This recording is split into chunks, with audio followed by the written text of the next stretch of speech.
श्री शिवाय नमस्तु। शंकर भोलेनाथ ओघड़दानी की कथा कर रही है। व्रत कार्तिक महत्तम कथा है। कार्तिक के महीने में सबसे बड़ा अगर व्रत का कोई नियम है तो केवल एक नियम सबसे बड़ा है, सुबह ब्रह्म मुहूर्त स्नान करना और दूसरा दीप लगाना, दिया प्रज्वलित करना, दीपक लगाना। दीप दान से बड़ा कार्तिक के महीने में कोई दान का वर्णन नहीं है जितना दीप दान का वर्णन। नसंद देव ए कार्तिक के महीने में जो दीप दान करता है उसके घर में कभी संपदा की कमी नहीं आती है। जितने लोग बैठे हैं टीवी चैनल के सामने बिल्कुल ध्यान से सुनिएगा। तुलसी के क्यारे के सामने और बेलपत्री के पेड़ के नीचे आप अगर 5 मिनट भी बैठकर भगवान का भजन करते हो, आप जिस मंत्र की माला करते हो उसका फल लाख गुना हो जाता, भले एक बार जपा क्यों ना।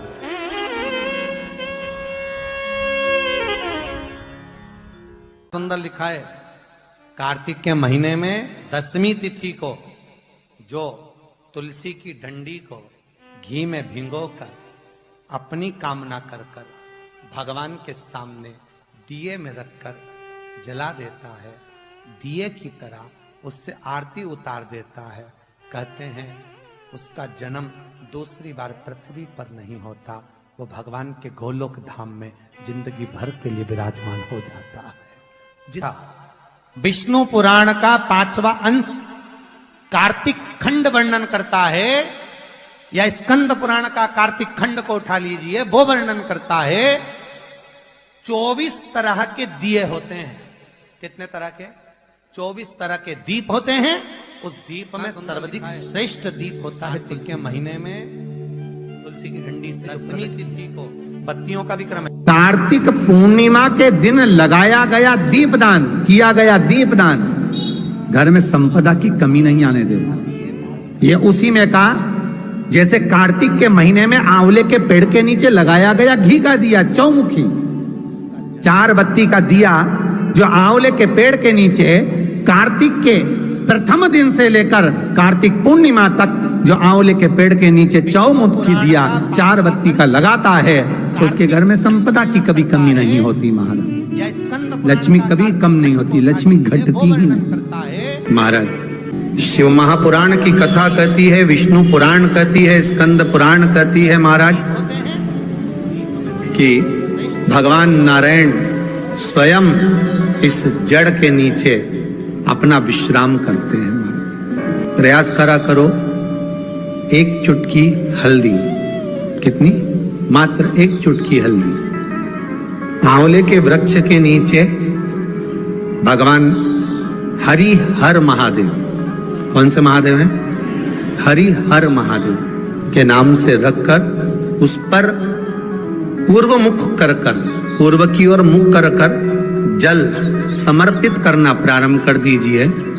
आप अगर प्रयास करेंगे शुक्रवार की शुक्रवार करें, या नवमी की नवमी करें, अष्टमी की अष्टमी करें, प्रदोष की प्रदोष कर लें, सोमवार की सोमवार कर लें, तो आंवले की जड़ के नीचे अगर हमने हल्दी रखकर जल का भाग समर्पित करा है पूर्वमुख होकर, तो अगर व्यापार नहीं चल रहा है, 1 हफ्ता हो गया बैठे हुए हो, कोई ग्राहकी नहीं है, तो एक बार करो, दूसरी बार करने जाओगे तो आप अपने आप दौड़ कर जाओगे कि मेरा 1 हफ्ते से व्यापार अच्छा चल रहा है। आप दूसरी बार करोगे तो आपको ये ज्ञान उपदेश ये प्राप्त हो जाएगा, अपने आप रिजल्ट सामने आएगा कि हाँ, हमने आंवले के वृक्ष के नीचे हल्दी को समर्पित करा था और उसको चढ़ाने के बाद हमने जो जल चढ़ाया है उसका फल हमको प्राप्त हुआ।